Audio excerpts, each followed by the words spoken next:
Gas ತೊಂದರೆ ಕರ್ನಾಟಕದಲ್ಲಿ ಮಾತ್ರವಲ್ಲ ಅಥವಾ ಇಡೀ ದೇಶದಾದ್ಯಂತ ಮಾತ್ರ ಅಲ್ಲ, ಎಲ್ಲಾ ದೇಶಗಳಲ್ಲೂ ಕೂಡ ಇದೆ ಅಂತ ಬೆಂಗಳೂರಲ್ಲಿ ಸಚಿವ ಸಂತೋಷ್ ಲಾಡ್ ಹೇಳಿಕೆ ನೀಡಿದ್ದಾರೆ.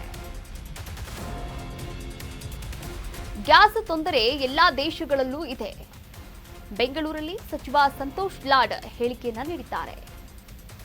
ಬೇರೆ ದೇಶದ ಅವಲಂಬನೆ ಕಡಿಮೆ ಆಗಬೇಕಾಗಿತ್ತು. ಬಹಳ ದೊಡ್ಡ ಸಾಫ್ಟ್ವೇರ್ ಇದೆ ಎಂದು ಹೇಳ್ತಾರೆ. ಆದರೆ ಯಾವುದೇ ವಿಷಯ ಇದ್ದಾಗ ಪ್ರತಿಕ್ರಿಯೆಯನ್ನ ಕೊಡಲ್ಲ. ಪ್ರಧಾನಿ ಮೋದಿಯವರು ಪ್ರತಿಕ್ರಿಯೆಯನ್ನ ಯಾವುದೇ ವಿಷಯ ಇದ್ದಾಗ, ಪರ್ಟಿಕ್ಯುಲರ್ ವಿಷಯ ಇದ್ದಾಗ ಕೂಡ ಕೊಡುವುದಿಲ್ಲ. ಹಾಗೆ ಯುದ್ಧ ನಡೆಯುತ್ತೆ ಅಂತ ಮೊದಲೇ ಗೊತ್ತಿತ್ತು. ಕೇಂದ್ರ ಯಾವ ಪೂರ್ವ ಸಿದ್ಧತೆಯನ್ನ ಕೈಗೊಂಡಿತ್ತು ಎನ್ನುವಂತಹ ಪ್ರಶ್ನೆಯನ್ನ ಮುಂದಿಟ್ಟಿದ್ದಾರೆ. ಪ್ರಧಾನಿ ಮೋದಿಯ ವಿರುದ್ಧ ಕಾರ್ಮಿಕ ಸಚಿವ ಸಂತೋಷ್ ಲಾಡ್ ಕಿಡಿಕಾರಿದ್ದಾರೆ. ಕಮರ್ಷಿಯಲ್ ಗ್ಯಾಸ್ ಸಿಲಿಂಡರ್ನ ಅಭಾವ ಹೆಚ್ಚಾಗಿರುವಂಥದ್ದು. ಈ ಒಂದು ಸಿಲಿಂಡರ್ ಅಭಾವದ ಕುರಿತಂತೆ ಇದೀಗ ಕಾರ್ಮಿಕ ಸಚಿವ ಸಂತೋಷ್ ಲಾಡ್ ಅವರು ಹೇಳಿಕೆಯನ್ನ ಕೂಡ ನೀಡಿದ್ದಾರೆ. ಹಾಗೆ ಕೇಂದ್ರದ ವಿರುದ್ಧ ಹರಿಹಾಯ್ದಿದ್ದಾರೆ. ನೋಡ್ಕೊಂಡು ಬರೋಣ. ಬೇರೆ ಸರ್ಕಾರಗಳು ರೇಟ್ ಜಾಸ್ತಿ ಆದ್ರೆ ಅದೇ ಗ್ಯಾಸಿನ ತೊಂದರೆ ಇರತಕ್ಕಂಥದ್ದು ಇಡೀ ಎಲ್ಲ ದೇಶದಲ್ಲಿದೆ, ನಮ್ಮ ದೇಶದಲ್ಲಿ ಮಾತ್ರ ಅಲ್ಲ. ಬಟ್ ಅದನ್ನ ಡಿನೇ ಮಾಡ್ತಾ ಇದಾರಲ್ಲ.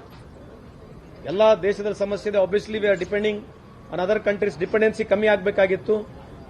ನನಗೆ ಬಹಳ ದೊಡ್ಡ ಸಾಫ್ಟ್ವೇರ್ ಇದೆ.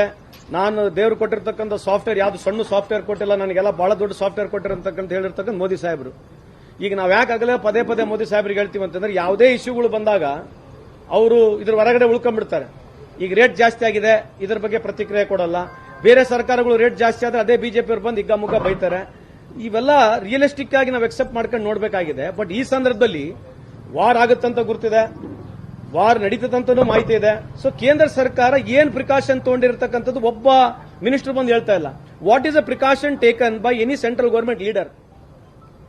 ಮೋದಿ ಸಾಹೇಬ್ರು ಆಲ್ರೆಡಿ ಕೇರಳಕ್ಕೆ ಹೋಗಿ ಆಲ್ರೆಡಿ ಎಲೆಕ್ಷನ್ ಅದು ಫ್ಲಾಗ್ ಹಿಡ್ಕೊಂಡು ಹಿಂಗ್ ತಿರುಗಾಡಿಸೋದು ಅದೇ ಚಾಲು ಆಗಿದೆ. ಅದು ಒಂದೇ ಮೆಟ್ರೋ ಟ್ರೈನ್ 4 ಬಾರ್ ಅದೇ ಹಿಂಗೆ ಫ್ಲಾಗ್ ಹಿಡ್ಕೊಳ್ಳೋದು, 4 ಬಾರಿ ತಿರುಗಾಡಿಸೋದು. ಆ ರೈಲ್ವೆ ಮಿನಿಸ್ಟ್ರೇ ಹೋಗೋದಲ್ಲ. ಯಾವುದೇ ಒಂದೇ ಭಾರತ್ ಕಾರ್ಯಕ್ರಮಕ್ಕೆ ಇವರೇ ಹೋಗ್ತಾರೆ. ಈಗ ನೋಡಿ, ದಯಮಾಡಿ ಅದೇ ಮಾಧ್ಯಮದ ಇಂಗ್ಲಿಷ್ ಮಾಧ್ಯಮರಿಗೆ ಹೇಳ್ತಾ ಇದೆ, ಈಗ ಹೆಂಗಿದ್ರು ಚುನಾವಣೆ ಇದೆ, 24 ತಾಸು ಅವ್ರನ್ನೇ ನಾವು ನೋಡಬೇಕು. ನೀವು ದಯಮಾಡಿ 24 ತಾಸು ಅವ್ರನ್ನೇ ತೋರಿಸ್ರಿ. ಈ ದೇಶದ ಪ್ರಗತಿ ಬಗ್ಗೆ, ಈ ದೇಶದ ಜಿಯೋ ಪೊಲಿಟಿಕಲ್ ಸಿಚುವೇಶನ್ಸ್ ಬಗ್ಗೆ ಬಹಳ ಅದ್ಭುತವಾಗಿ ಮಾತನಾಡ್ತಾರೆ. ಅದನ್ನ ನೋಡ್ಬಿಟ್ಟು ಯಂಗರ್ ಜನರೇಷನ್ ಅದನ್ನ ಕಲಿಬೇಕು. ನೀವು ಅವ್ರನ್ನೇ ದಯವಿಟ್ಟು ತೋರಿಸಿ, 24 ತಾಸು ಅವ್ರನ್ನ ತೋರಿಸಬೇಕಂತ ಆಮೇಲೆ ಮನವಿ ಮಾಡ್ಕೊಳ್ತೀವಿ.